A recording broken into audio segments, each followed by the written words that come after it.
ஆதியாகமம் 17ஆம் அதிகாரம் அவருடைய 1வது வசனத்தையும் 2வது வசனத்தையும் ஒருவர் வாசிக்கலாம்.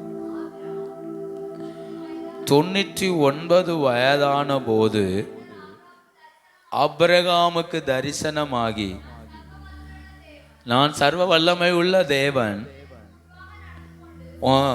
உத்தமனாயிரு, உனக்கும் எனக்கும் நடுவாக என் உடன்படிக்கை ஏற்படுத்துவே, நீ மிகவும் திரளாய் பெருக பண்ணுவே என்றார். மகிமைப்படுவதாக கர்த்தர் நல்லவர். ஹல்லேலூயா. இந்த கால வேளையில சில வார்த்தைகளை நாம் தியானிக்க போகிறோம். ஆபிரகாமை தேவன் சந்திக்கும்படி வந்தார். ஆபிரகாமுடைய 99வது வயது. 99வது வயதுல ஆபிரகாமை சந்தித்து ஆண்டவர் சில வார்த்தைகளை பேசுகிறார். அப்படி பேச ஆரம்பிக்கும் போது, நான் உன்னோடு என் உடன்படிக்கையை ஏற்படுத்துவேங்கிறார். என் உடன்படிக்கையை நிலைப்படுத்துவேன், என் உடன்படிக்கையை உன் நடுவில் வைக்க விரும்புறேன் அப்படிங்கிறதை கர்த்தர் சொன்னார். அப்படி சொல்லும் போதுதான் அந்த வார்த்தை சொல்றாரு, நீ எனக்கு முன்பாக நடந்து கொண்டு உத்தமனாயிரு. ஏன் உத்தமனாயிரு? என் வார்த்தை உன்னில் நிறைவேற்ற போகிறேன், என் வார்த்தை உன்னில் நிறைவேற போகிறது. இந்த வார்த்தையை நல்லா புரிந்து கொள்ள சொல்றாரு, நான் உடன்படிக்கையை ஏற்படுத்துவேன். சொல்லுங்க, என்ன ஏற்படுத்துவாராம்? உடன்படிக்கை ஏற்படுத்துவேன். நான் உன் கூட உடன்படிக்கை செய்ய போறேன், அதை நிறைவேற்ற போகிறேங்கிறார். கிட்டத்தட்ட 75 வயசுல இருந்து இந்த 99 வயசு வரைக்கும் இந்த 24 வருஷமா வார்த்தை மட்டும்தான் வந்தது, நடைமுறைக்கு வரல. நடைமுறையில வரல. கர்த்தர் சொல்லிட்டே இருந்தார், வானத்து நட்சத்திரங்களை போல மாற்றுவேன், உன் சந்ததி பூமியின் தூளை போல பெருக பண்ணுவேன், உன் சந்ததி திரளாய் பெருகி இருக்கும், உன் சந்ததி ஆசீர்வதிப்பேன். இப்படி எல்லாம் கர்த்தர் ஒரு 24 வருஷமா வெறும் வார்த்தையில மட்டும் சொல்லிட்டே இருந்தார்.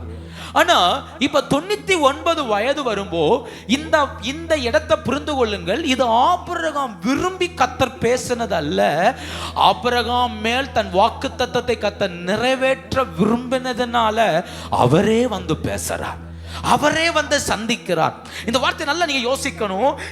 இந்த உடன்படிக்கையை ஆபிரகாம் ஜெபத்துல வாங்கினது அல்ல, அவனுடைய உபவாசத்தில் வாங்கினது அல்ல.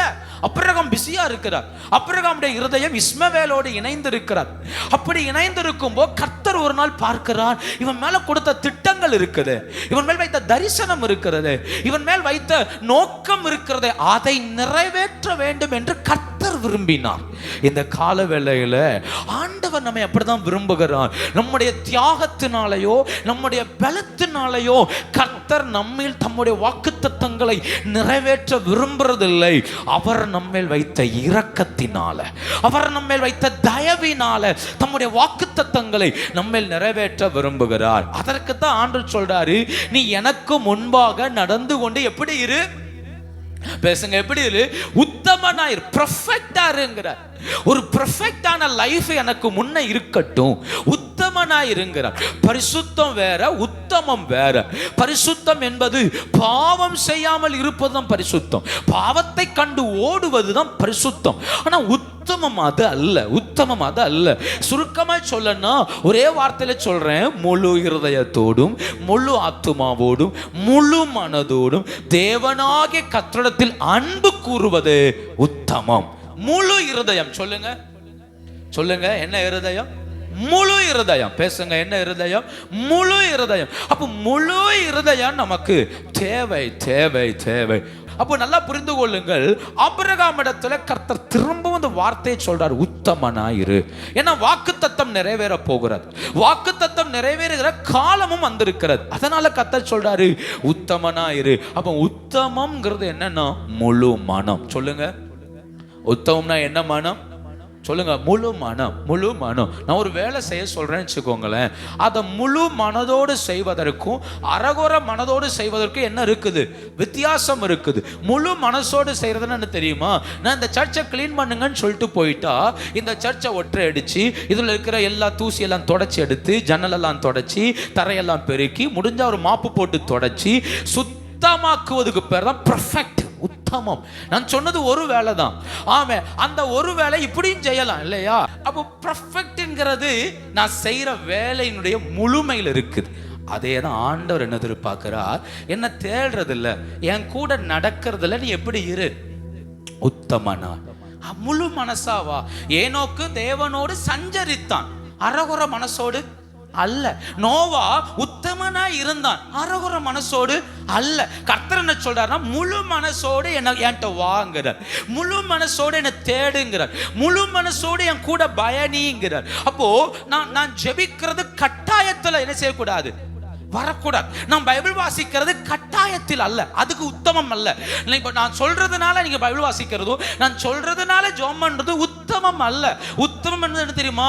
நான் சொல்றதை தாண்டி இந்த ஜெபம் எனக்கும் ஆண்டவருக்கும் உள்ள தொடர்பு, நான் வாசிக்கிற வசனம் எனக்கும் ஆண்டவருக்குள்ள தொடர்புன்னு எப்ப நினைக்கிறோமோ அப்பதான் என்ன வரும், உத்தம இருதயம் வரும். அதுக்கப்புறம் நமக்கு நேரத்தை யாரும் சுட்டி காட்டனா ஆட்டோமேட்டிக்கா அந்த டைம் வரும்போ நம்மளால ஜெபிக்க உட்காராம முடியாது. கண்டிப்பா ஜெபிப்போம், கண்டிப்பா ஆராதிப்போம். அப்ப நான் என்ன சொல்றேன்னா, நமக்கு ஒரு முழு இருதயம் தேவனை தேடுவதில் வேணும்.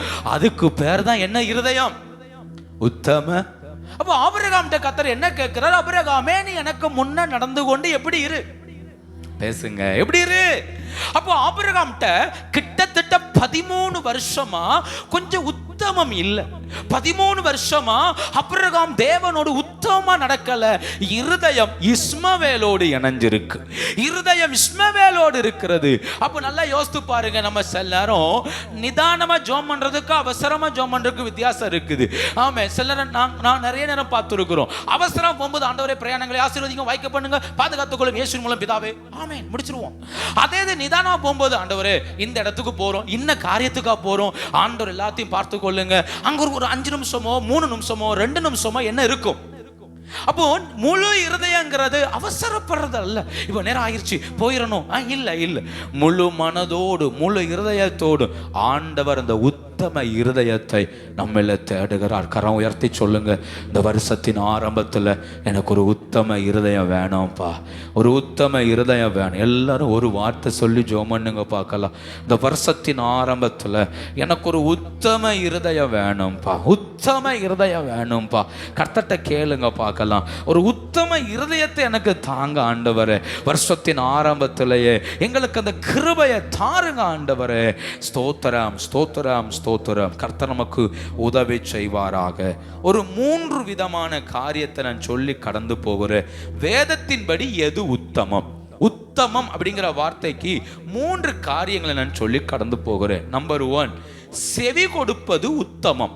எது உத்தமம், பேசுங்க, எது உத்தமம்?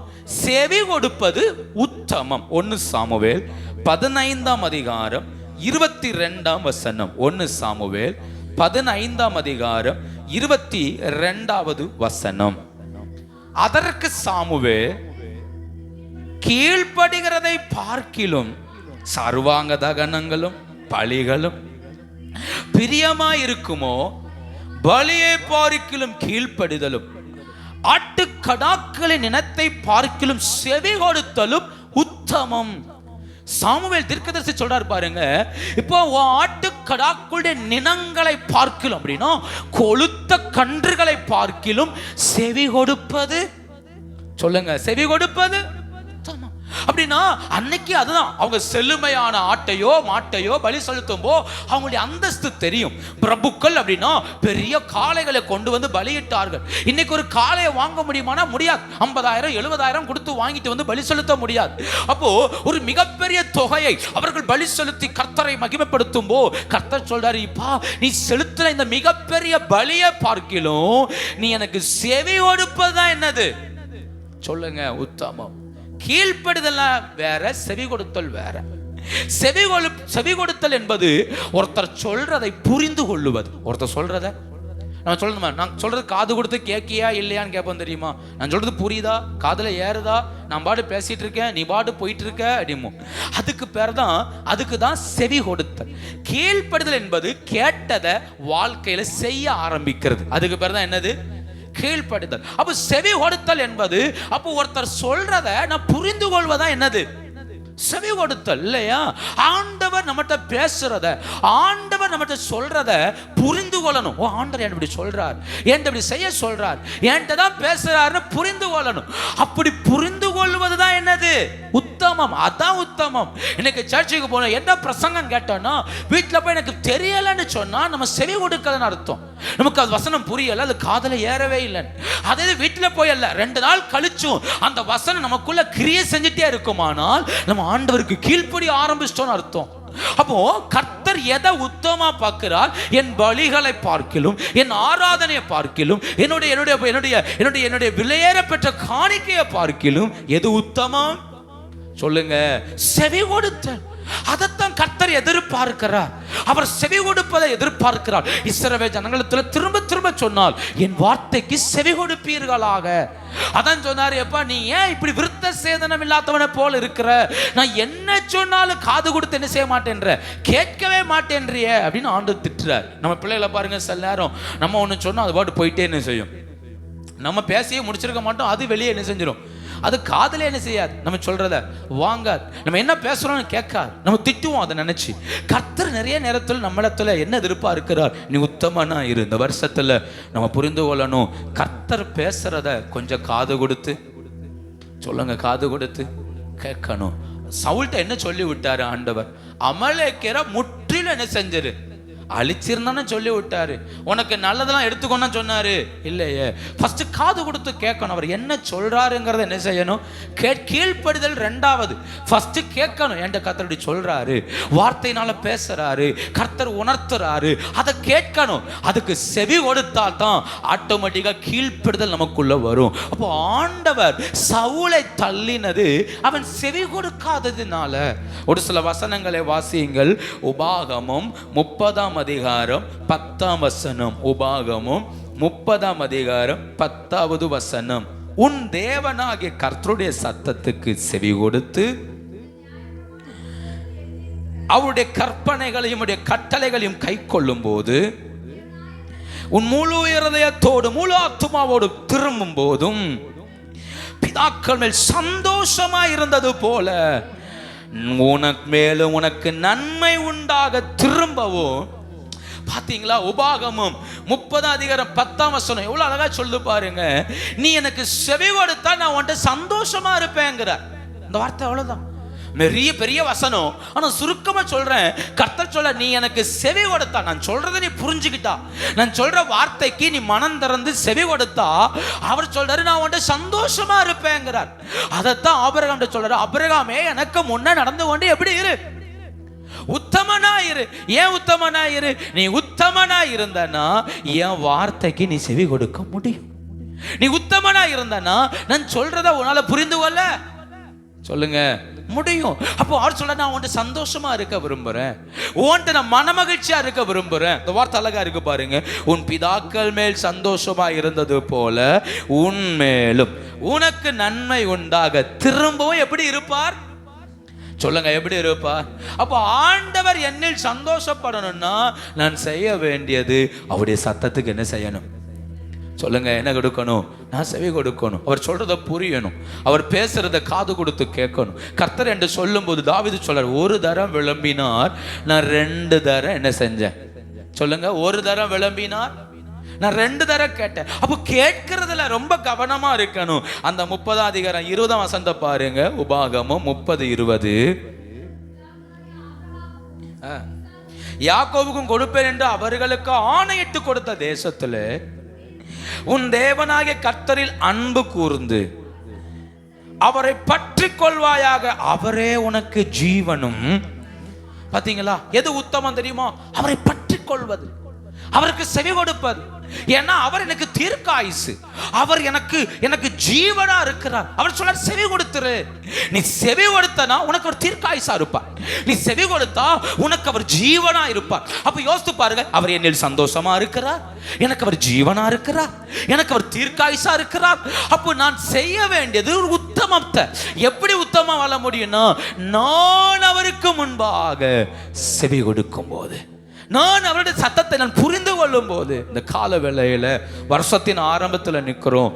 நாம் செய்ய வேண்டியது ஒண்ணுதான், நாம் அவருடைய சத்தத்துக்கு செவி கொடுக்கணும், நான் அவருடைய சத்தத்தை புரிந்து கொள்ளணும், அவர் என்கிட்ட பேசுறதை நான் புரிந்து கொள்ளணும், இல்லையா? ஆமே. ஒரு வசனத்தை வாசிங்க பார்க்கலாம். மத்தேயு எழுதின சுவிசேஷம் 11 அதிகாரம், மத்தேயு 11 அதிகாரம் அதுல வாஸ்து பாருங்க.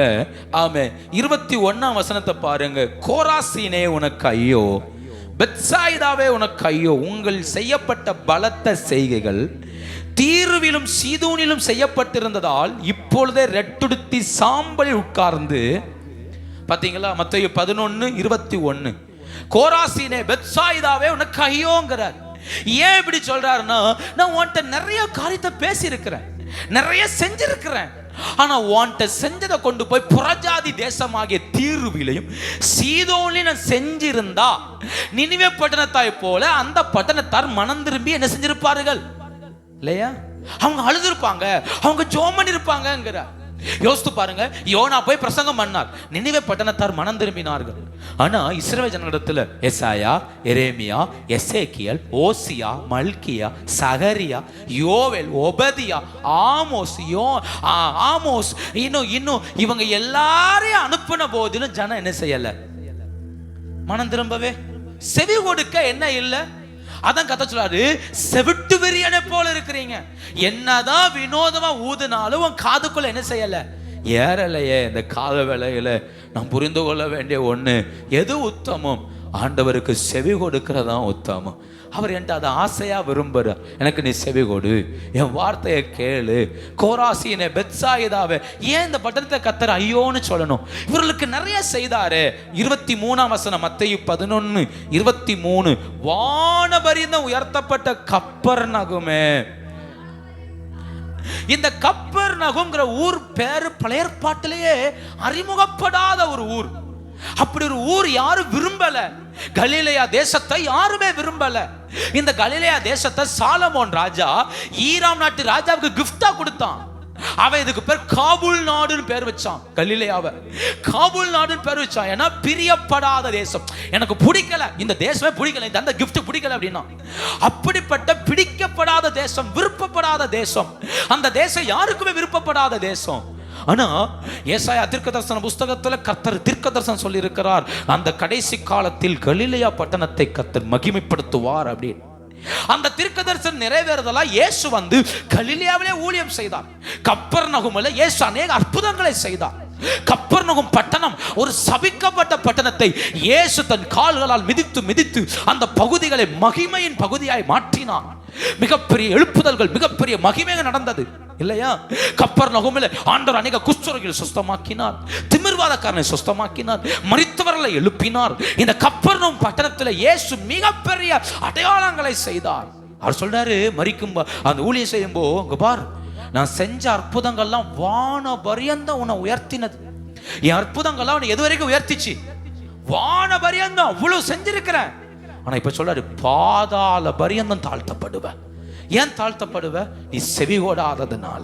எல்லாம் புரிந்து கொள்ளுங்க, பாவம் செய்வது வேற, தேவனுக்கு செவிகோடாமல் போறது இல்லையா? நான் பாவத்தை குறித்து பேசல, தேவனுக்கு செவி கொடுத்தல குறித்து பேசுறேன்.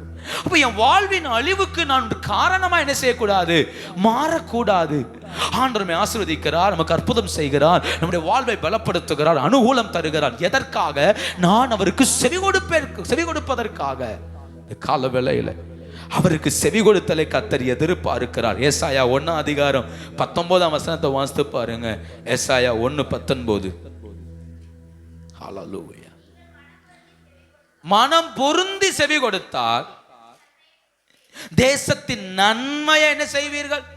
அவர் எவ்வளவு அழகா சொல்றாங்க, மனம் பொருந்தி செவி கொடுத்தால் அப்படின்னா முழு மனசோட வா அப்படிங்கிறார். செவி கொடுக்கிறது எப்படி செவி கொடுங்கிறாரு? எப்படி செவி கொடுங்கிறாரு? முழு மனசோட. பரிசேர் சதுசேர் ஞானஸ்நானம் எடுக்க வந்தப்போ யோவான் என்ன சொன்னார்? யோவான் என்ன சொன்னார்? விரியன் பாம்பு குட்டிகளே, வரும் கோவாக்கினைக்கு தப்பித்துக்கொள்ள உங்களுக்கு வகை காட்டினவன். ஆனா மற்ற எல்லாருக்கும் ஞானஸ்நானம் கொடுத்தார். ஆனா பரிசேர் சதுசேரை கண்டனை திட்டினார் அவங்கள. ஏன்? அவர்கள் முழு மனதோடு என்ன செய்யல? அந்த ஞானஸ்நானத்துக்கு வரல, முழு மனசோடு ஒப்பு கொடுக்கல. இங்க கர்த்தர் சொல்றாரு, மனம் பொருந்தி பேசுங்க. மனம் பொருந்தி, மனம் பொருந்தி செவி கொடுத்தால் தேசத்தின் நன்மையை. இந்த மைக் இருக்குன்னு வச்சுக்கோங்களேன், இது உருவி இருக்க வரைக்கும் பொருந்தல, இது தனியா இருக்குது, தனியா இருக்கு. ஆனா அது ரெண்டு பொருந்தணும் கரெக்டா. அதுக்கு ஒரு அச்சு இருக்கும், இதுக்கு சின்ன ஒரு வர மாதிரி இருக்கும், எல்லா பக்கம் திணிக்க முடியாது. கரெக்டா அதுல வச்சு நம்ம உள்ள லாக் பண்ணா, இதை ஆன் பண்ணா ஆட்டோமேட்டிக்கா சத்தம் என்ன செய்யும்? இதான் மனம் பொருந்துறது. நம்ம என்ன நினைக்கிறோம், நாம நிறைய நேரத்துல கத்தரை தேடுறது இப்படிதான் இருக்கு. நான் வந்துட்டேன் ஆண்டவரே, ரைட் வந்தாச்சு, என்ன செய்யல, பொருந்தலையே. நான் வந்துட்டேன் ஆண்டவரே, என்ன ஆசீர்வாதம், என்ன புரிந்து கொள்ளுங்க. அவர் என்னை பலப்படுத்துறார், என்னை திடப்படுத்துறார், எல்லாம் ஓகே. நான் தேவ சமூகத்துக்கு வந்தாச்சு. இப்படி வந்ததுனால ஒரு மாற்றம் என்ன செய்யாது. வந்ததுனால மைக்கில் பேச சத்தம் வர நினைக்கிறீங்களா? வராது. இதுல 70,000 இல்ல 1,00,000 ரூபாய்க்கு ஒரு மைக் வாங்கி வச்சாலும் சத்தம் என்ன செய்யாது, வராது. மனம் மனம் பொருந்தி செவி கொடுத்தால் தேசத்தின் நன்மையை இப்ப எடுத்து பேசினா அந்த வாய்ஸுக்கு ஏற்ற மாதிரி இது ஹெவியா என்ன செய்யும், வேலை செய்யும். அப்போ என் வாழ்வில் தேவனுடைய செயல்கள் செயல்படுவதற்கு உத்தமம் என்கிறது இந்த ஜாயிண்ட் மாதிரி.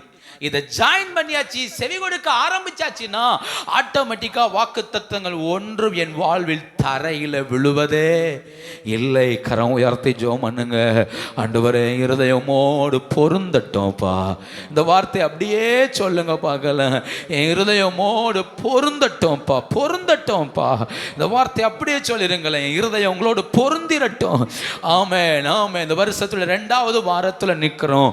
இருதயம் அப்பாவோடு பொருந்தி அப்பாவோடு பொருந்திரட்டும். அல்லேலூயா, அல்லேலூயா. அப்பாவோடு பொருந்திரட்டும்.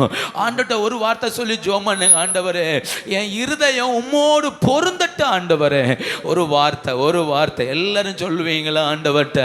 ஆமென் ஆமென். வருஷத்துடைய ஆரம்பத்தில் நிற்கிறோம். நம்ம மனம் பொருந்திட்டா தேசத்தின் நன்மையை சாப்பிடலாம். மனம் பொருந்திட்டா தேசத்தின் ஆசீர்வாதங்களை பார்க்கலாம். மனம் பொருந்திட்டா அவர் செய்ய நினைத்த திட்டங்கள் நம்ம நிறைவேற ஆரம்பிச்சிடும். பிள்ளைங்களாம் ஜெபம் பண்ணுங்க பார்க்கலாம். என் இருதயம் அப்பாவோடு பொருந்தட்டும், பொருந்தட்டும். ஆமே, தள்ளி நிற்க கூடாது. ஏதோ பேருக்கு வர்றோம், ஆராதிக்கிறோம், போறோம் இருக்க கூடாது. எங்க இருதயம் தேவனோடு பொருந்தட்டும்ப்பா. எங்க இருதயம் தேவனோடு பொருந்தட்டும்ப்பா. எங்க இருதயம் தேவனோடு பொருந்தட்டும்ப்பா. எல்லாரும் ஜெபிங்க பார்க்கலாம். இருதயம் தேவனோடு பொருந்துவதாக. ஓ அல்லேலூயா. இயேசையா உம்மைத்தானே என் முன்னே நிறுத்தி. அல்லேலூயா. இயேசையா உம்மைத்தானே என் முன்னே நிறுத்தி உம்மோடு இருப்பதுதான் என் உள்ளத்தின் நன்றி அப்பா. உம் சித்தம் செய்வ இதயத்தின் ஏக்கம். அப்போ என் இருதயம் ஆண்டவரோடு பொருந்துமானா, என் இருதயம் கர்த்தரோடு நெருக்கமாகுமானா, பொருந்த வேண்டிய விதத்தில் அவரோடு பொருந்திருமானார் தேசத்தின் நன்மையை ஆண்டவர் காண செய்வார். அவர் என் கூட சந்தோஷமா இருப்பார். அவர் எனக்கு ஜீவனா இருப்பார், எனக்கு தீர்க்காய்சா இருப்பார். அப்ப நான் செவி கொடுக்க ஆரம்பிச்சிட்டான். என் பலிகளை பாரிக்கிலும் செவி கொடுத்தல் உத்தமம். அபிரகாம் என்ன செஞ்சார் தெரியுமா? கர்த்தர் இப்படிலாம் வந்து நீ உத்தமனா இருன்னு சொன்ன உடனே அபிரகாம் என்ன செஞ்சார் தெரியுமா? அந்த ஆதியாகமம் 17ஆம் அதிகாரம் அதுல 3வது வசனத்தை வாசித்து பாருங்க. அப்பொழுது ஆபிரகாம் முகங்குப்புற விழுந்து, அதாங்க செவி கொடுத்தல். கர்த்தர் பேசின உடனே ஆபிரகாம் என்ன செய்தான்? முகங்குப்புற விழுந்து தன்னை சரண்டர் ஆக்கிட்டான். ஓகேப்பா, நீங்க சொல்லுங்க, நான் கேட்கிறேன்.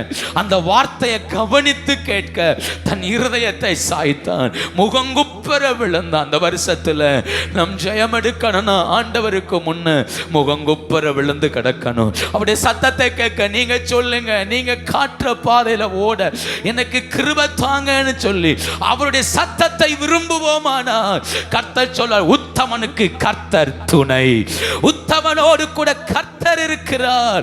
ஆமென் ஆமென். முழு இருதயத்தோடு நீர் சொல்லும் நான் செய்யறேன்னு சொல்லுவோமானால் நிச்சயம் ஆண்டவர் நமக்கு உதவி செய்ய வல்லவராய் இருக்கிறார். ஆமென். ஒரு தகப்பன், இயேசு சொன்ன ஒரு உவமை, ஒரு தகப்பன் தன் மூத்த மகனை பார்த்து வயலுக்கு போய் வேலை செஞ்சுட்டு வான்னு சொன்னார். அவன் போக மாட்டேன் என்று சொல்லிவிட்டு கடந்து போனான். இளைய மகனை பார்த்து தகப்பன் சொன்னார், நீ வயலுக்கு போ என்றார். அவன் போகிறேன் என்று சொன்னான், ஆனால் போகவில்லை. ஆனா மூத்தவனோ போக மாட்டேன் என்று சொன்னாலும் போகிற வழியில் தகப்பன் சொன்ன வார்த்தையை கீழ்ப்படியாம இருக்க முடியாதுன்னு சொல்லி மனம் திரும்பி அவன் வயலுக்கு போய் வேலை செய்தான். ஆனா இளையவன் போகிறேன்னு சொல்லிட்டு போகல. கர்த்தர் கேட்டார், இதில் யார் விளையாட பெற்றவனு கேட்கும்போது எல்லாரும் சொன்னாங்க, மூத்தவனே. ஏன் மூத்தவன்? அவன் வருகிற வழியிலேயே மனம் திரும்பி சரி நம்ம செவி கொடுக்காம இருக்கக்கூடாது, கீழ்ப்படியாம இருக்கக்கூடாதுன்னு தன்னை ஒப்பு கொடுத்ததுனால தகப்பனின் சித்தத்தை என்ன செய்தான்? நிறைவேற்றினான். நம்ம ஆண்டவர்கிட்ட நான் செய்கிறேன்னு சொல்லிட்டு செய்யாமல் போறது அல்ல, நான் வாழ்வேன்னு சொல்லிட்டு வாழாம போறது அல்ல. அவருடைய சமூகத்துல ஒரு செவி கொடுக்கிற இருதயம், நான் செய்கிறேன்ப்பா, உம்முடைய வார்த்தையின்படி வாழ்றேன்ப்பா, உம்முடைய வசனத்தின்படி வாழ்றேன்ப்பா, உம்முடைய பிரசன்னத்துல வாழ்றேன்ப்பா, நான் செவி கொடுக்க ஆயத்தம். அப்படி நம்ம சொல்லி வாழ்வோமானால் நிச்சயமாய் அவர் நமக்கு ஜீவனாய் இருப்பார், அவர் நமக்கு தீர்க்காயுசாய் இருப்பார். ஒரு உத்தமத்தை கர்த்தர் நம்மிடத்துல தேடுகிறார். ஆமென். அப்ப ஒண்ணு, செவி கொடுப்பது உத்தமம். இரண்டாவது, ஆண்டவரை நேசிப்பது உத்தமம். சொல்லுங்க, ஆண்டவரை சொல்லுங்க, ஆண்டவரை நேசிப்பது என்னது? உத்தமம். உத்தமம். வாசிக்கலாமா? யோபுவின் புஸ்தகம் 2ஆம் அதிகாரம் 9ஆம் வசனம். யோபு 2ஆம் அதிகாரம் 9வது வசனம். அவனை பார்த்து, நீர் இன்னும் உம்முடைய உறுதியாய் நிற்கிறீரோ, தேவனை தூஷித்து ஜீவனை விடும். யோபு 2ஆம் அதிகாரம் 9ஆம் வசனம். அவன் மனைவி சொல்ற வார்த்தையை பாருங்க. எல்லாத்தையும் இழந்துட்டாரு, இப்ப சரீரம் முழுக்க பலவீனமா இருக்குது. அப்ப யோபுவின் மனைவி சொன்ன வார்த்தை, நீர் இன்னும் உத்தமத்தில் நிற்கிறீரோ, தேவனை தூஷித்து. யாரை தூஷிக்கணுமா? அப்ப யோசித்து பாருங்க, சாத்தானுடைய நோக்கம் தேவனை தூஷிக்கணும். ஆனா யோபு கர்த்தரை நேசிக்கிறார். யோபுக்கு கர்த்தர் தேவை, கர்த்தர் மேல அன்பு வைத்திருக்கிறார். அதனால அவர் என்ன சொல்றாரு? பைத்தியக்காரி போல பேசாத, தேவனத்தை நன்மையை பெற்ற நாம் தீமையை அனுபவிக்க வேண்டாமா? அவர் செய்கிறார், நான் ஏத்துக்கிறவன், ஜோலியா பாருங்கிறார். அப்போ தேவனை நேசிக்கிறவன் தேவனை தூஷிப்பதில்லை. அதுதான் உத்தமம். அதுதான் என்னது? சொல்லுங்க. ஆண்டவர் சொன்னார்லே, யோபு உத்தமன் அப்படின்னார். ஏன் உத்தமன்? அவன் தேவனை தூஷிப்பதில்லை. அந்த வார்த்தை எப்படி தெரியுமா இருக்குது? 10ஆம் வசனத்தின் கீழ்ப்பகுதி பாருங்க. இவைகள் எல்லாவற்றிலும் யோபு தன் உதடுகளினால். அப்ப எது உத்தமம்? நான் தேவனை நேசிக்கிறேன் என்று அறிக்கையிடுவது உத்தமம். நேசிக்கிறேன் என்பதை அறிக்கையிடுவது உத்தமம். நான் ஆண்டவரை நேசிக்கிறேன், எனக்கு ஆண்டவரை பிடிக்கும், கரெக்ட். அதை நான் அறிக்கையிடணும். எப்படி அறிக்கையிட முடியும்? என் தனி ஜெபத்துல, என் சபை ஆராதனையில், என் குடும்ப ஜெபத்துல, ஆண்டவரே நீர் எங்களுக்கு போதும், நீர் பெரியவர், நம்மையே நம்பி இருக்கிறேன், இப்படி என்ன செய்யணும்? சொல்லுங்க, அறிக்கையிடணும். அப்ப நான் அறிக்கையிடும் போது நான் என்ன உணர்கிறேன்னா, ஆண்டவர் என்ன புரிந்து கொள்ளுகிறார்? என் பிள்ளை என்ன நேசிக்கிறா, என் பிள்ளை என் மேல அன்பு வச்சிருக்கிறான், பரவாயில்ல, விழுந்தா கூட என்னை தேடுறான், தடுமானா கூட என்னை தேடுறான். யோசித்து பாருங்க. ஒருவேளை நீங்க தோத்துட்டீங்க, நீங்க சொல்லுங்க, இப்ப நான் தோத்துட்டேன், ஆனாலும் உங்களை விட்டு ஓட முடியாதுப்பா, நான் விழுந்துட்டேன், ஆனாலும் உங்களை விட்டு ஓட முடியாது ஆண்டவரே சொல்லி பாருங்க. அவர் தள்ளுகிறவர் அல்ல, ஆனா அவரை நாம் நேசிக்கிறோம் என்கிறத அவர் அப்பப்ப நம்முடைய நாவால கேட்டு அறிந்து கொள்வதில் கவனமாகவும் இருக்கிறார். அல்லேலூயா. அவன் சொல்ற, தேவனை தூஷித்துரு, இது வேண்டாம், இந்த ஆவிக்குரிய வாழ்க்கை வேண்டாம், விட்டுரு, ஜீவனை விட்டுரு. அவன் சொல்றான், முடியாது. ஏன் முடியாது? யோபுக்கு இருந்த நேசம் அவ்வளவு பெருசு. தன் வீட்டுல எப்பெல்லாம் விருந்து நடக்குதோ அப்பெல்லாம் தேவ சமூகத்துல போய் நிக்கிறவன் யோபு. எல்லாருக்காக, பிள்ளைகளுக்காக, குடும்பத்துக்காக பலி செலுத்துகிறவன் யோபு. யாருக்கு பிடிக்குதோ பிடிக்கலையோ அதிகாலை தோறும் எழும்பி எல்லாரும் எழுப்பி உட்கார வச்சு எல்லாருக்காகவும் பலி செலுத்தி ஆண்டவர் ஆராதிக்கிற மனுஷன் யோபு இல்லையா? இன்னைக்கு நிறைய நேரத்தில் அப்படிப்பட்ட ஆட்களை மிஸ் பண்ணிட்டோம்னு ஃபீல் பண்றோம். முன்னாடி சொல்றோம் இல்லையா, எங்களுக்கு எங்க அப்பா இருந்தாரு, தாத்தா இருந்தாரு, அவரெல்லாம் 4 மணிக்கு எழுப்பி ஜோமன் வைப்பாரு, அடிப்பாரு, திட்டுவாருன்னு. ஆனா இப்ப என்ன ஃபீல் பண்றோம்? அந்த ஆள் இல்ல. அப்படி ஒரு ஆள் வீட்டுக்குள்ள இல்லன்னு என்ன செய்யறோம்? அன்னைக்கு கஷ்டமா இருந்தது, அன்னைக்கு வருத்தமா இருந்தது, 4 மணிக்கு எழுப்பி உட்காரும்போது வேதனையா இருந்துச்சு, 5 மணிக்கு ஜோமனை உட்காரும்போது வேதனையா இருந்துச்சு. இப்ப என்ன ஃபீல் பண்றோம்? நம்மள தட்டி எழுப்ப இப்ப ஆளு இல்லையே. அப்ப யோசித்து பாருங்க, யோபு அப்படிதான். யாருக்கும் பிடிக்குதோ பிடிக்கலையோ யோபு எழும்பிடுவார், உட்காருவார், பலி செலுத்துவார். அவங்க எல்லாம் விருந்து கொண்டாடுவாங்க, இவர் பாவ மன்னிப்பு ஜெபம் பண்ணுவார். அவங்க எல்லாம் சந்தோஷமா இருப்பாங்க, இவர் வெளியே உட்கார்ந்து ஆராதிச்சுட்டு இருப்பார். அப்ப யோசித்து பாருங்க, தேவன் மேல உள்ள நேசம். நேசம் அதான் கர்த்தர் சொல்ற. சாத்தான கேட்காரு, யோபு மேலேயே கவனம் வச்ச? யோபு வேணுமா உனக்கு? தொட்டு பாருடா. அவன் ஏன் ஜாம்பிள்ள உத்தமன். ஏன் உத்தமன்? அவன் நேசிக்கிறான். அவன் தேவனை நேசிப்பதா என்னது? கர்த்தர் சொல், தொட்டு பாரு. என்ன செய்யணும்? வேலை எடுக்கணுமா? ஓ, ஆட்ட கொல்லப்படியா கொண்டுக்கோ, மாட்ட கொல்லப்படியா கொண்டுக்கோ, ஒட்டாத்த கொல்லப்படியா கொண்டுக்கோ, ஏன் பிள்ளைய கொல்ல கொண்டுக்கோ. எல்லாத்தையும் கொண்டாச்சு. 1:21 சொல்லுது, நிர்வாணியா என் தாயின் கர்ப்பத்திலிருந்து வந்து நிர்வாணியா விடத்துக்கு திரும்பவே கர்த்தர் கொடுத்தார், கர்த்தர் எடுத்தார். கர்த்தருடைய நாமத்துக்கு ஸ்தோத்திரம் இல்லையா? அப்ப யோசித்து பாருங்க, யோபு சாத்தான் தொட்டு பார்த்தா இவன் தொட்ட ஆசீர்வாதத்தை தொட்டா இவன் விழுவான்னு நினைச்சான். ஆனா யோபுடைய ஆசீர்வாதத்துக்குள் இல்லைங்கிறதை சாத்தான் தெரிஞ்சுக்கிட்டான்.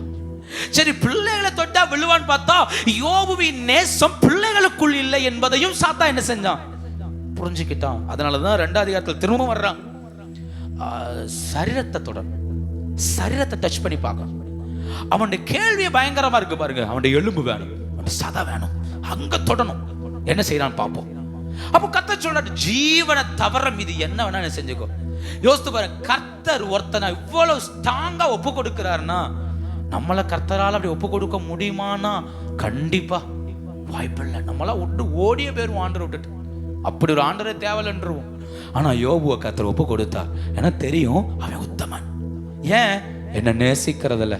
ஆண்டருக்கு தெரியும் இல்லை இவன் என்ன அறிக்கைட்டு இருப்பான்னு. என் பிள்ளைகளை பார்க்கலாமே நேசிக்கிறேன்ப்பா, என் சொத்துக்களை பார்க்கலாமே நேசிக்கிறேன்ப்பா, என் வீட்டை பார்க்கலாமே நேசிக்கிறேன்ப்பா. இப்படியே அறிக்கைட்டதுனால கர்த்தருக்கு ஒரு கான்ஃபிடென்ட் வந்துருச்சு. இவனை என்ன அடிச்சாலும் என்ன செய்ய மாட்டான் இல்லையா? சரீரத்தை தொட்டு பார்த்தான். 2ஆம் அதிகாரம் 12ஆம் வசனம் பாருங்க. அவர்கள் தூரத்தில் வருகையில் தங்கள் கண்களை எடுத்து பார்த்தபோது அவனை ஊரு தெரியாமல். என்ன தெரியல? யோபுக்கு உடம்பு சரியில்லைன்னு நண்பர்கள் கேள்விப்பட்டு ஊர்ல இருந்து வந்திருக்கான். அங்க பார்த்தா ஒருத்தனை பார்த்தா ஊரு தெரியல. எப்படி சொல்றாங்க தெரியுமா? அந்த சதையெல்லாம் பிஞ்சு பிஞ்சு கீழே விழுந்துச்சான். பிஞ்சு பிஞ்சு அந்த சதை விழுந்ததுனால அந்த இடத்துல சாம்பல் அள்ளி போட்டுட்டு சொரிஞ்சிட்டே இருந்தாராம். அவ்வளவு அகோரமா இருந்தாராம். அதனால யோசித்து பாரு, 7 நாள் இந்த யோபுவை பார்த்து தலையில புழுதி அள்ளி போட்டு ஒரு வார்த்தை கூட பேசாம 7 நாள் துக்கமா இருந்தாங்க உங்க நண்பர்கள். பயங்கரம் இல்ல? ஊரு தெரியல. எப்படி இருக்கும்? முன்னெல்லாம் எய்ட்ஸ் வியாதி வந்த காலங்கள். இப்ப இந்த எய்ட்ஸ் வியாதிங்கிற பேரே காணும். இப்ப எல்லாம் கேன்சர். எய்ட்ஸ் வியாதி வந்த காலங்களை பாருங்க. அப்ப சொல்லுவாங்க, பெரிய பெரிய நடிகைகள், பெரிய பெரிய ஆட்கள் ஊரு தெரியாமல் என்ன செய்யறாங்க? அந்த எய்ட்ஸ் வியாதி வந்து எலும்பெல்லாம் உருக்கி ஒன்னலம் ஆகும்போ அவன் மேன்மை என்ன, அவன் பேலன் இல்ல, அந்த அந்த அதுக்கான அடையாளமே இல்லையே. இப்ப நம்ம காலத்துல கேன்சர் பேஷண்ட பாருங்க, 4th ஸ்டேஜ் தாண்டினதுக்கு பிறகு பாருங்க, அவங்க சரீரம் எல்லாம் உருவழிஞ்சு என்ன செய்யுது? இந்த ஆளுதாங்கிறதுக்கான அடையாளமே என்ன செய்யல இல்லையே. அந்த பிள்ளைகளுக்கு கூட மறந்து போற அளவுக்கு முகம் என்ன செஞ்சிருது? அகோரமாயிருந்த. யோசித்து பாருங்க, இதை பார்க்க எவ்வளவு வேதனையா இருக்கும், எவ்வளவு கஷ்டமா இருக்கும். ஆனா யோபு அப்படிதான் இருந்தார். ஆனா இவை எல்லாவற்றிலும் யோபு ஒரு பாவம் செய்யல, நேசித்தான். அப்ப கூட எப்ப என்ன தெரியுமா யோபு அறிக்கையிட்டார்? 13ஆம் அதிகாரம், யோபு 13ஆம் அதிகாரம் 15ஆம் வசனம். 13ஆம் அதிகாரம் 15ஆம் வசனம். அவர் என்னை கொன்று போட்டாலும் அவர் மேல எப்படி இருப்பேன்? பயங்கரம் இல்ல? அறிக்கையிடான் பாருங்க. அப்பா நீர் என்ன கொன்னா கூட உங்க மேல எப்படிதான் இருப்பேன்? அதாங்க உத்தமம். அப்போ தேவன் எதிர்பார்க்கிறது என்ன? என்ன வந்தாலும் என்ன விட்டு போக மாட்டியா? அவ்வளவுதான், போக மாட்டேன்ப்பா. என்ன வந்தாலும், சரீரம் அழிஞ்சா என்ன, குடும்பம் அழிஞ்சா என்ன, சொத்துக்கள் அழிஞ்சா என்ன, எது அழிஞ்சா என்ன, யாரை விட மாட்டேன், என் ஆண்டவரை விட மாட்டேன். உத்தமம். அப்போ நேசங்கிறது என்ன தெரியுமா? என்ன வந்தாலும் பிடிச்சு ஓடுவதா என்னது? நான் ஆண்டவரை நேசிக்கிறேனா? நான் ஆண்டவரை அன்பு வச்சிருக்கிறேனா? வாலிப பிள்ளைங்க, பெரியவங்க யோசித்து பாருங்க, நான் ஆண்டவரை நேசிக்கிறேனா? அல்லது எனக்கு ஏதாவது சூழ்நிலைகள் வரும்போது ஆண்டவரை விட்டு நான் விலகிறேனா? நான் என்ன செய்கிறேன்? அப்போ யோபு உத்தமன். எப்படி அவன் சொல்றான்? இல்ல இல்ல, அவருக்கு முன்ன நம்பிக்கையா இருப்பேன்.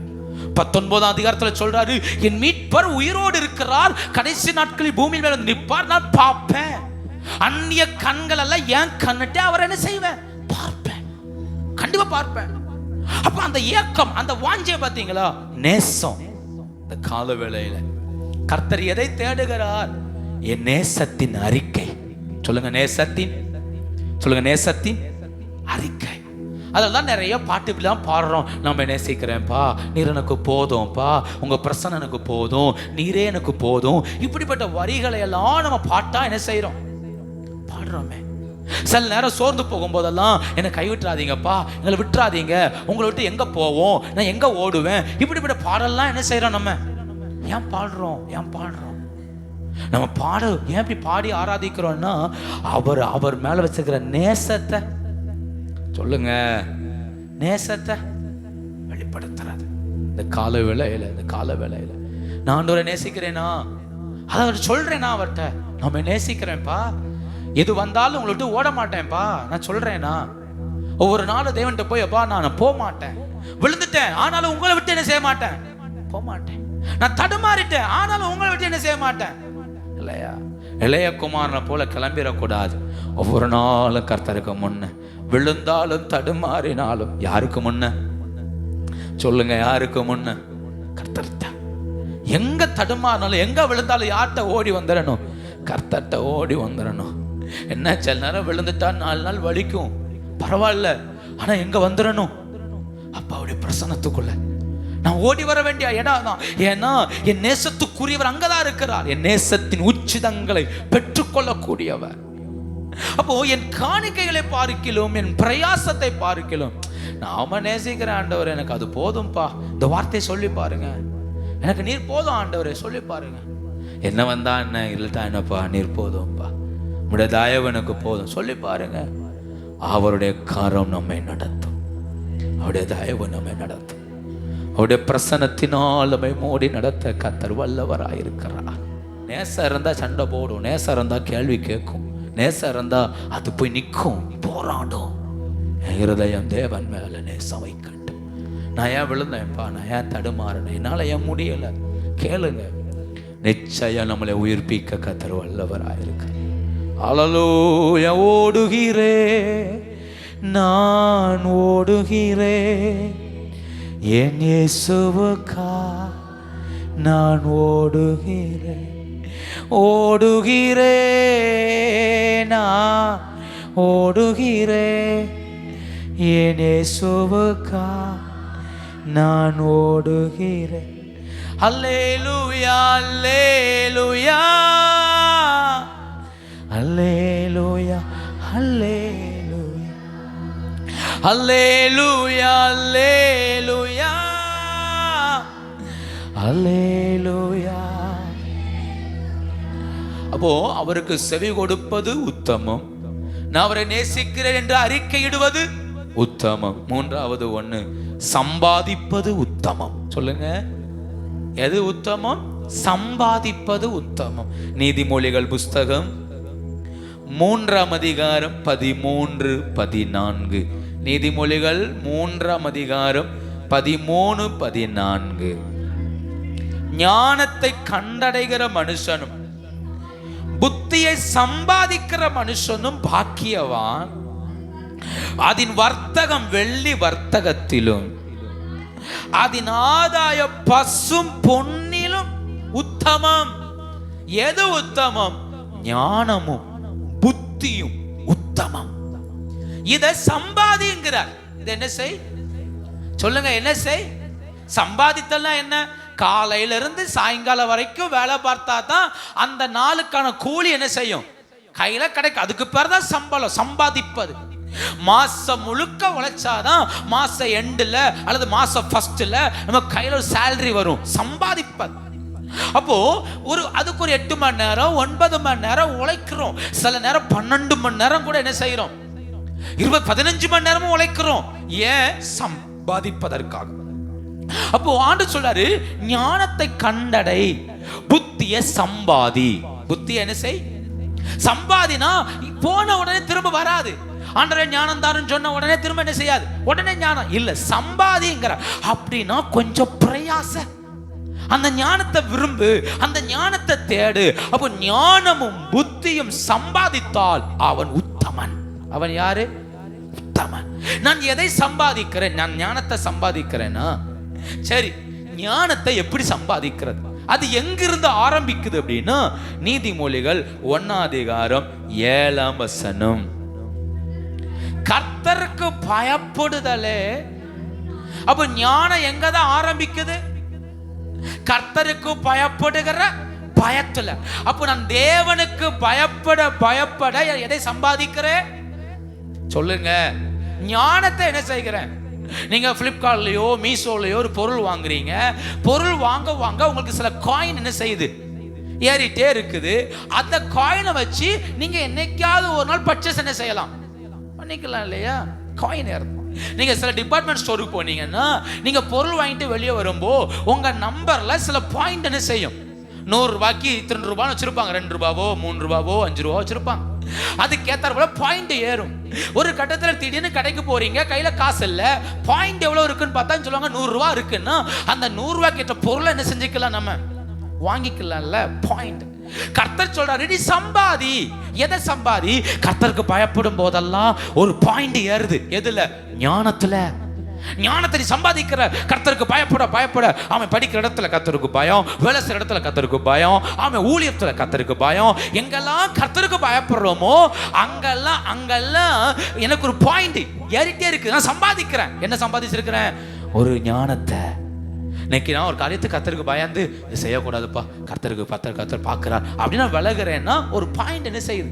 சம்பாதிக்கிறேன். ஞானம். சரி, புத்தி எங்க கிடைக்கும்? வாஸ்து பாருங்க. யோபு 28:28. யோபு 28:28.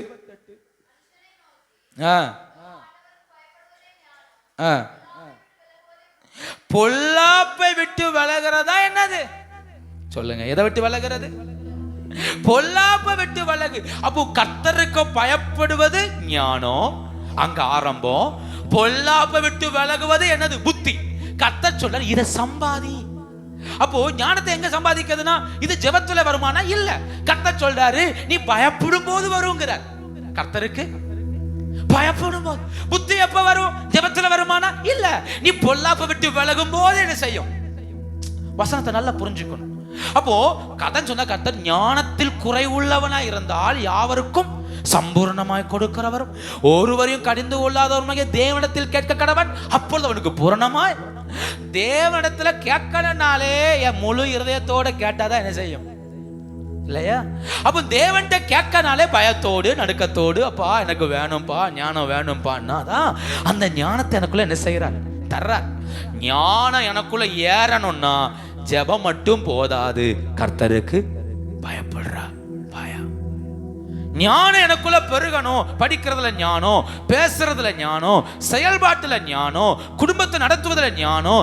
இதெல்லாம் எதுக்குள்ள வரும்னா கர்த்தருக்கு சொல்லுங்க பயப்படுற பயத்துக்குள்ள. சரி, புத்தி, அண்டர்ஸ்டாண்டிங், புரிந்து கொள்ளுவது. ஒரு காரியத்தை புத்தியா செய்யணும், புத்திமானா நடக்கணும்னா அது எதுக்குள்ள இருக்குன்னா பொல்லாப்ப விட்டு விலகிறது. 4 பேர் சேர்ந்து புறம் பேசுறானா அந்த இடத்தை விட்டு விலகிறது. 4 பேர் சேர்ந்து தேவையில்லா கெடுத்து பேசுறானா அந்த இடத்தை விட்டு விலகிறது. இந்த இடத்துல தான் பாவத்தை குறித்து பேச்சு வரணும், அந்த இடத்தை விட்டு என்ன செய்யறது? விலகிறது. இந்த இடத்துக்கு போனா நான் தேவையில்லாத பாவத்துல விழ வேண்டியிருக்கும்னா அந்த இடத்தை விட்டு என்ன செய்யணும்? விலகிறது. அதுக்கு பேர் தான் பொல்லாப்பை விட்டு சொல்லுங்க விலகுவது. இந்த ஃப்ரெண்ட்ஷிப் வேண்டாம், கூடவே இருந்தா நாளைக்கு வாழ்க்கை கெட்டு போகும்னு தெரிஞ்சதுன்னா அந்த ஃப்ரெண்ட்ஷிப்பை விட்டு என்ன செய்யணும்? விலகணும். பொல்லாப்பை விட்டு விலகிறது தான் என்னது? அப்போ இவைகள் ஜெபத்தினால் மட்டும் வராது, நாம் செய்கிற செயல்பாட்டுக்குள்ளதான் இருக்கு. அதான் சம்பாதினார். அப்போ சம்பாதிங்கிறது பிரயாசப்படணும். ஜெபம் வேற, சம்பாதிக்கிறது. சொல்லுங்க. நான் எப்பவுமே ஜெபம் பண்றேனே அப்படின்ட்டு பொல்லாப்பை விட்டு விலகலைன்னா புத்தி என்ன செய்யாது? வராது. ஜெபம் வேற, ஜெபிக்கணும். புத்தி தாங்கப்பா, ஞானம் தாங்கப்பா, ஜெபிக்கணும். அதே போல அது எனக்குள்ள செயல்படணும்னா இப்போ நான் என்ன சொல்றேன், நீங்க ஜெபங்கிறது எப்படி சொல்றேன்? நீங்க இப்போ நிறைய இடங்கள்ல மலைகள்ல போய் நிறைய இடத்துல புதையல்களை தேடி போறாங்க. நிறைய இடத்துல பொக்கிஷங்களை தேடி போகிறாங்க. அவங்க என்ன செய்வாங்கன்னா ஒரு மனு கொடுப்பாங்க கவர்மெண்ட்ட. நாங்கள் எங்கள் கம்பெனில இருந்து இப்போ அண்டார்டிகாவிலலாம் பல ஆராய்ச்சி நடத்திட்டே இருக்கிறாங்க. அப்போ அவங்க கம்பெனி போய் அந்த மனு கொடுப்பாங்க கவர்மெண்ட்டை, நாங்கள் போய் செய்ய போகிறோம். அப்போ கவர்மெண்ட் அவங்க ப்ராஜெக்டை பார்த்துட்டு சரி ஓகே செய்யுங்கன்னு சொல்லி பெர்மிஷன் கொடுக்கும். பெர்மிஷன் கொடுத்ததுக்கப்புறம் இவங்க தங்கள் பணங்களை போட்டு நிறைய இன்வெஸ்ட் பண்ணுற ஆட்களை பிடிச்சி பணத்தெல்லாம் வாங்கி கொண்டு போய் எக்யூப்மெண்ட்ஸ் எல்லாம் கொண்டு போய் பொருட்களை கொண்டு வச்சு ஆட்களை வச்சு ராத்திரி பகலா உட்கார்ந்து என்ன செய்வாங்க, தேடுவாங்க. தேடி தேடி தேடி ஆக்கும் ஒரு விஷயத்தை என்ன செய்வாங்க, அகழ்வார ஆராய்ச்சியா இருக்கட்டும், பெரிய பெரிய புதையல்கள் ஆராய்ச்சியா இருக்கட்டும், பழங்கால ஆராய்ச்சியா இருக்கட்டும், இது எல்லாத்துக்குமே அவங்க தேடினா தான் கிடைக்கும். அப்ப ஜெபம்ங்கிறது மனு கொடுக்கிறது. எனக்கு ஒரு ஞானம் தாரும், புத்தி தாரும். கர்த்தர் தர்றேனே, உனக்கு தரலாமே தாராளமான்னு சொல்லிட்டாரு. அதுக்கப்புறம் நம்ம என்ன செய்யணும், அதை பேசுங்க, சம்பாதிக்க. ஒரு தாளந்து வாங்கினவன் சம்பாதிக்க மனம் இல்லாமல் கொண்டு போய் என்ன செய்தான் இல்லையா? நான் சொல்றேன், எனக்கு படிப்பே ஏறலங்கிறதுக்காக படிப்பை மூடி வச்சிட்டு இருந்தா ஒரு பிரயோஜனமும் ஆண்டவரே கை வச்சு ஜெபம் பண்ணு, எனக்கு இதை படிப்பை தாங்கப்பா, எனக்கு இதை புரிஞ்சுக்கொள்ள உதவி செய்யுங்கப்பா, எனக்கு ஞானம் தாங்கப்பா ஆண்டவரே, எனக்கு உங்களுக்கு உதவி செய்யுங்கப்பா. அடுத்து படிக்கணும், புரியலையா திரும்ப ஏசப்பா எனக்கு புரியல, ஞானம் தாங்க, நான் படிக்கணும் முயற்சி எடுக்கணும். எடுத்துக்கிட்டே இருந்தா என்ன வரும்? நம்ம என்ன செய்யணும், ரிசல்ட் வர்ற அன்னைக்கு பைபிளை தேடும், ஓடி போய் எங்கடா பைபிள் இருக்கு, எங்கடா ஜெபம் இருக்குது. அப்ப பாஸ்டர் ஜெபம் பண்ணுங்க, அம்மா ஜெபம் பண்ணுங்க, எல்லாரும் ஜெபம் பண்ணுங்க. எனக்கு என்ன வரப்போகுது? ரிசல்ட் வரப்போகுது. ஆனாலும் ஆண்டவர் கிருபையுள்ள தேவன் சில ஆளுக்களுக்காக பாவம் புண்ணியம் பார்த்தாவது பாஸ் ஆக்கி என்ன செஞ்சாரு, விட்டுருதாரு. ஆண்டவரை நினைப்பாரு, கொலை கேஸ்ல போக வேண்டிய ஆள்டா நீங்கெல்லாம், எப்படியோ பாஸ் ஆகி என்ன செய்றீங்க. என்ன சொல்றேன்னா, ஞானத்தை கேட்டா மட்டும், நான் பிள்ளைகளை சொல்றேன், கேட்டா மட்டும் போதாது, முயற்சி எடுக்கணும். கைது ஜோம் பண்ணுங்க, எழுதி பாருங்க, எனக்கு மனப்பாடம் பண்ண உதவி செய்யணும் கேளுங்க, அதுக்கான முயற்சி எடுங்க, அதை விருப்பத்தோடு செய்யுங்க. அதான் உத்தமம் இல்லையா? வீட்டுல கட்டாயப்படுத்துறாங்க, டியூஷனுக்கு அனுப்புறாங்க, அதை செய்யறாங்கிறதுக்காக செஞ்ச பிரயோஜனம் இல்லையே. முயற்சி எடுங்க, ஞானத்தை சம்பாதி, அதுதான் உத்தமம். அதுதான் சொல்லுங்க, அதுதான் உத்தமம்.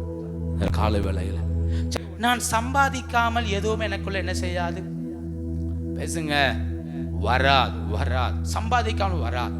புரிந்து கொள்ள ஜோமன் எனக்கு உதவி செய்யுங்க ஆண்டவர், எனக்கு கிருபை தாங்கப்பா. கர்த்தர் கண்டிப்பா நமக்கு உதவி செய்ய வல்லவர். குடும்பங்கள்ல ஜெபிக்கணும், எங்க வீட்டுக்குள்ள ஞானம் வேணும் ஆண்டவர். கர்த்தருக்கு பயப்படுவதே ஞானத்தின், சொல்லுங்க, ஞானத்தின் ஆரம்பம். என் வீடு கர்த்தருக்கு பயப்பட்டா என் வீட்டுல என்ன விளங்கும்?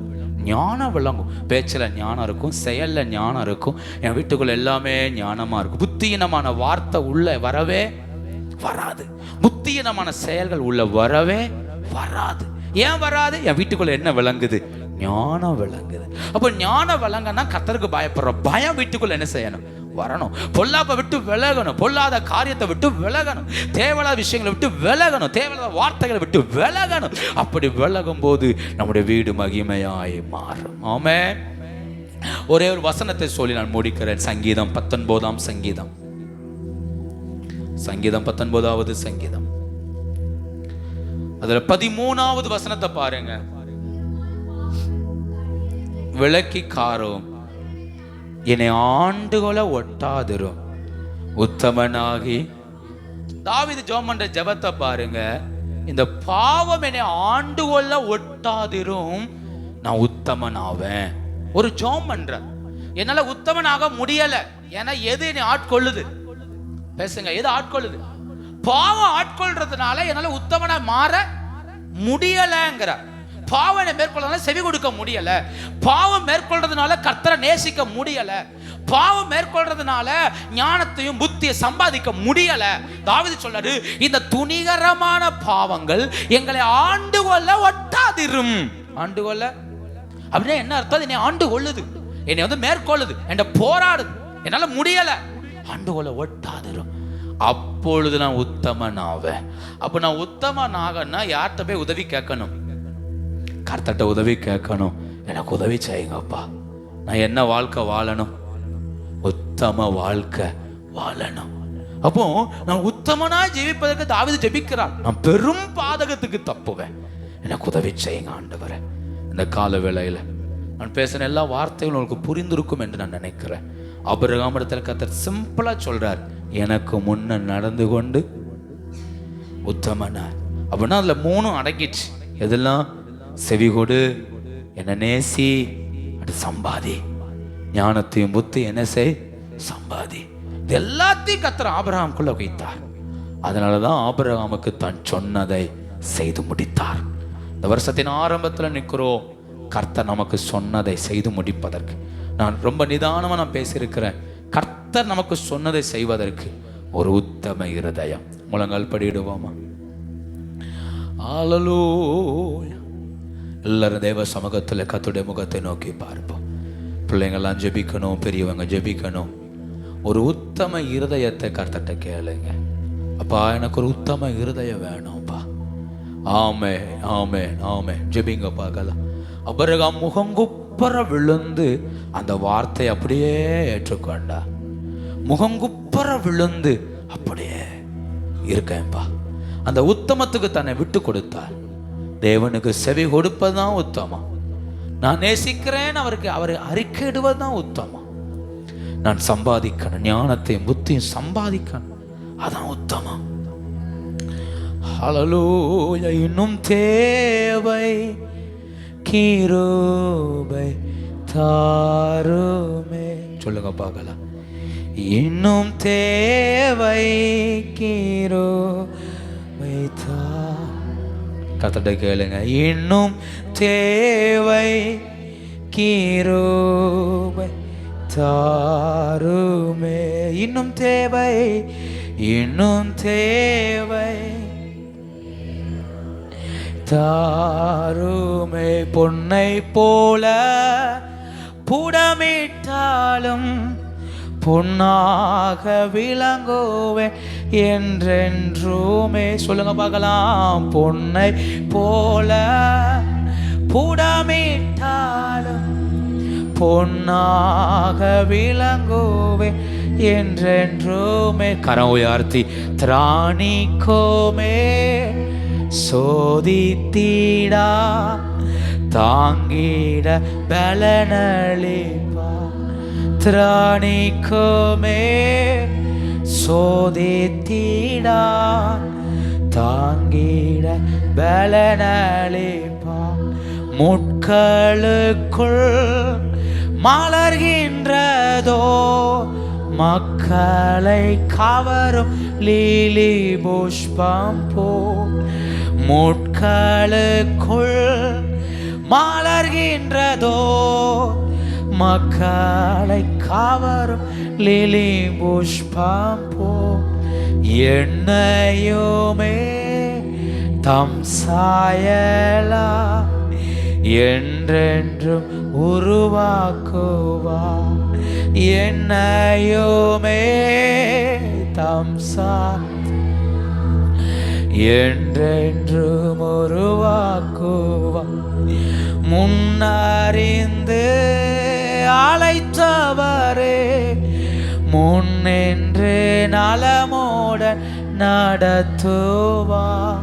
என்னை முன்னறிந்து அழைத்தவரே முன்னின்று நலமோடன் சகலமும் நன்மைக்கென்று சகலமும் நன்மைக்கென்று சாட்சியாய் முடித்திடுவார்.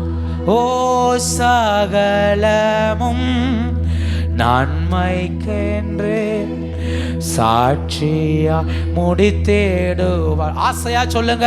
தேவ சித்தம் நிறைவேற என்னையும் ஒப்படைக்கிறே. தேவ சத்தம் என்னுள்ளம் பலமாக தோணிக்குதே. தேவ சித்தம் நிறைவேற என்னையும் ஒப்படைக்கிறே. தேவ சத்தம் என்னுள்ளம் பலமா. சொல்லுங்க. நான் உண்மை நேசிக்கிறேன்ப்பா, நான் உண்மை நேசிக்கிறேன்ப்பா. ஆண்டோட அறிக்கை எடுங்க பார்க்கல. நான் நேசிக்கிறேன்ப்பா. எல்லாவற்றை பார்க்கல நான் உண்மை நேசிக்கிறேன். எல்லாவற்றை பார்க்கிலும் நாம நேசிக்கிறேன்ப்பா. என்னுடைய எல்லா சூழ்நிலைகளை பார்க்கிலும் நாம நேசிக்கிறேன்ப்பா. சொல்ல முடியுமா? சொல்ல முடியுமா? அதுதான் உத்தமம், அதுதான் உத்தமம். என்னை கொன்று போட்டாலும் நான் நேசிப்பேன். என் சரீரம் அழிந்தாலும் நேசிப்பேன். யார் என்னை வெறுத்தாலும் நேசிப்பேன். நாம நேசிப்பேன்ப்பா. கர்த்தர்ட்ட சொல்ல முடியுமா? நாம நேசிப்பேன். சொல்லுங்க பார்க்கல. நாம நேசிப்பேன். அதான் உத்தமம், அதான் உத்தமம். அவனை தான் கர்த்தர் பலப்படுத்துகிறான். அவன் தான் இரட்டிப்பான நன்மைக்கு சுதந்திரவாளி. ஒரு உத்தம இருதயத்தை எனக்கு தாருங்கப்பா. கேளுங்க பார்க்கலாம், கேளுங்க பார்க்கலாம். ஒரு உத்தம இருதயத்தை எனக்கு தாருங்கப்பா. உத்தம இருதயத்தை எனக்கு தாருங்கப்பா. ஹல்லேலூயா இயேசுவே, ஏசையா. ஒரு உத்தம இருதயம், உத்தம இருதயம். கேளுங்க ஆண்டவர்ட்ட, எங்களுக்கு ஒரு உத்தம இருதயம் வேணும் ஆண்டவரே. கர்த்தர் உதவி செய்வீராக, கர்த்தர் உதவி செய்வீராக. எல்லாரும் ஒரு வார்த்தை சொல்லுங்க. ஆண்டவருக்கு செவி கொடுக்கணும். முழு மனசோடு கர்த்தருக்கு செவி கொடுக்கணும். ஜோமன ஆசையா இருக்கு, பல்வாசிக்கு ஆசையா இருக்கு, ஆனா முழு மனசா இல்லையே. அப்பாட்ட ஜோமனுங்க, நான் முழு மனசா உங்களை தேட எனக்கு உதவி செய்யுங்கப்பா, உதவி செய்யுங்கப்பா, உதவி செய்யுங்கப்பா. கேளுங்க பார்க்கலாம். அப்பாட்ட பேசுங்க. நீங்க என்ன நிலையில இருந்தாலும் பரவாயில்ல, ஆண்டுகிட்ட பேசுங்க. ஆண்டவரே, விழுந்து போகாதபடி உங்க பிரசனத்துல ஓட எனக்கு உதவி செய்யுங்கப்பா. எனக்கு கிருபை தாங்க இயேசுவே. ஹல்லேலூயா ராதராதரே. கேளுங்க. நாம நேசிப்பேன்ப்பா, நேசிப்பேன்ப்பா.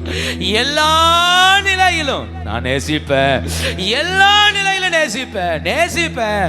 சொல்லுங்க, சொல்லுங்க. நாம நேசிப்பேன்ப்பா, நாம நேசிப்பேன் இயேசுவே. ஹல்லேலூயா, ஹல்லேலூயா. ஓ, நீங்க நினைச்சா ஆசீர்வாதம் தான். என்ன மறந்தா எங்கே போவேனா? நீங்க நினைச்சா ஆசீர்வாதம் தான்.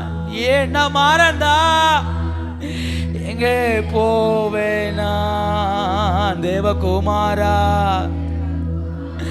என்ன நினைச்சிடுங்க தேவகுமாரா, கொஞ்சம் நினைச்சிடுங்க. உம்மை ஆராதிப்பேன் அழகு, என்னை மன்னிக்க வந்த ஓமை பாட உம்மை புகழ ஒரு நாள். இயேசுவே, உம்மை ஆராதிப்பேன் அழகே, என்னை மன்னிக்க வந்த அழகே, உம்மை பாட ஒரு நாவு பத்தலையே. உம்மை ஆராதிப்பேன். அந்த அன்போடு, அந்த அன்போடு நீங்க மட்டும்தான்ப்பா, நீங்க மட்டும்தான்ப்பா. உம்மை புகழ. ஓ, நான் உங்களை மறந்த போதும் நீங்க என்ன மறக்கவில்லை. நான் கீழே விழுந்தும் நீங்க என்ன தூக்க மறக்கலையே. அட மனுஷ மறந்தும் நீங்க என்ன தூக்க மறக்கலையே. உம்மை ஆராதிப்பேன். ஓ அல்லேலூயா.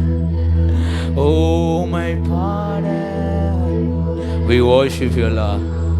சொல்லுங்க. ஆராதிப்பேன், ஆராதிப்பேன் அழகே, மன்னிக்க வந்த அழகே, உம்மை பாட